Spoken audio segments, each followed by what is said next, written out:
Hey everyone, Night Diver 5 here, and I wanted to make a video on what I will call the 4 words a human should never say, and those are, I'm a good person.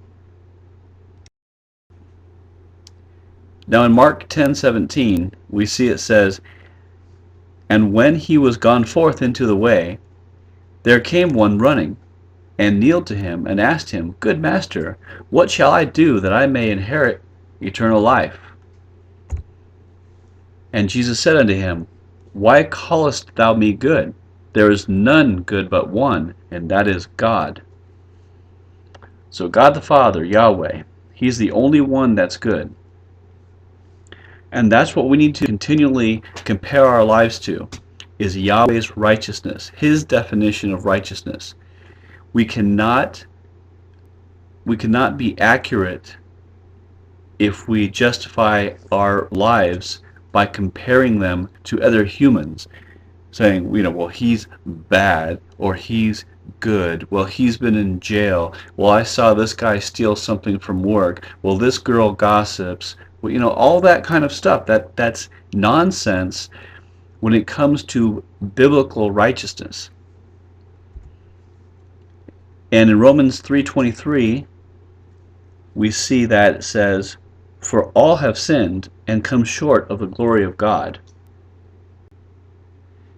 And in 1 John 1:8, it says, If we say that we have no sin, we deceive ourselves, and the truth is not in us. So comparing our lives to other humans will puff us up. It'll put leaven in our life. And we will be like, well, I'm good enough because, or I don't do X, Y, and Z like so-and-so. And we have an example of this in the Bible. It's in Luke 18, verses 9 through 14. I'm only going to read verses 11 and 12, where it says, The Pharisee stood and prayed thus with himself, God, I thank thee that I am not as other men are, extortioners, unjust, adulterers, or even as this publican. I fast twice in the week, I give tithes of all that I possess. And Yeshua goes on to say that not this man, but the publican that could not lift his eyes to heaven will be justified when they walk away. He even says that he is trusting in his own goodness here. Well, what does the Bible say about that? Jeremiah 17:9 says, The heart is deceitful above all things and desperately wicked. Who can know it? Nor can we add to our salvation. Works do not save. In Isaiah 64:6, it talks about our best deeds being as filthy rags, and the actual word there for filthy is menstrual rags. Now, Yahweh is not trying to be gross here. He's saying they're ceremonially unclean. They're worthless. They're useless. That's our best deeds. That's our righteousness. We only get our righteousness from Yeshua. When we are judged, Yahweh is looking at Yeshua's righteousness that gets imputed to us. Nothing we can do will help that. And in Ephesians 2:8 and 9, we see it says, For by grace are ye saved, through faith, and that not of yourselves. It is the gift of God, not of works, lest any man should boast. And also, Paul says in Galatians 2:16, Knowing that a man is not justified by the works of the law, but by the faith of Jesus Christ, even we have believed in Jesus Christ, that we might be justified by the faith of Christ and not by the works of the law. For by the works of the law shall no flesh be justified.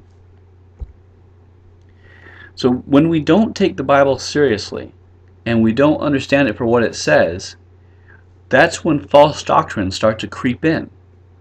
And over time, the doctrines will continually get worse until we have something like this, where the supposed head of the church, Pope Francis, and this is actual headline, Pope Francis says atheists who do good are redeemed, not just Catholics. And of course we know that Pope Francis is a Jesuit, and that the Catholic Church is satanic at its core. They literally worship Satan at the top inner circles, and they just give a watered-down version of Christianity to the laity. But here's another article. Vatican, get time off in purgatory for following Pope on Twitter. I mean, it's so disgusting how far the apostasy has gone. And it's not just in the Catholic Church. There's apostasy that's just as bad in the Protestant Church. But the same thing. In neither church do people read the Bible. They don't study it. They don't understand what it says anymore. They just rely on what they've been taught.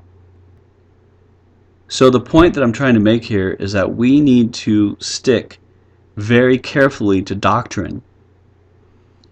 Otherwise, we are going to find ourselves being led astray.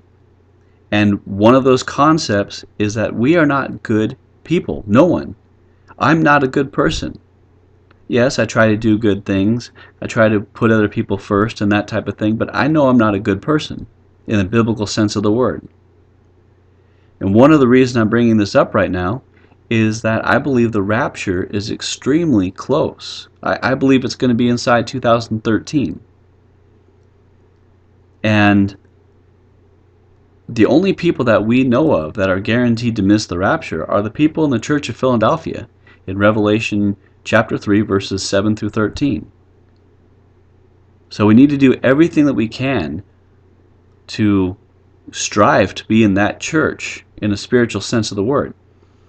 And I believe that has to do with humbling yourself and also having as much of an agape heart as you possibly can. And that's not easy, especially in these end times where we see the sin and the crime and the suffering and the callousness of people around us. It's extremely difficult.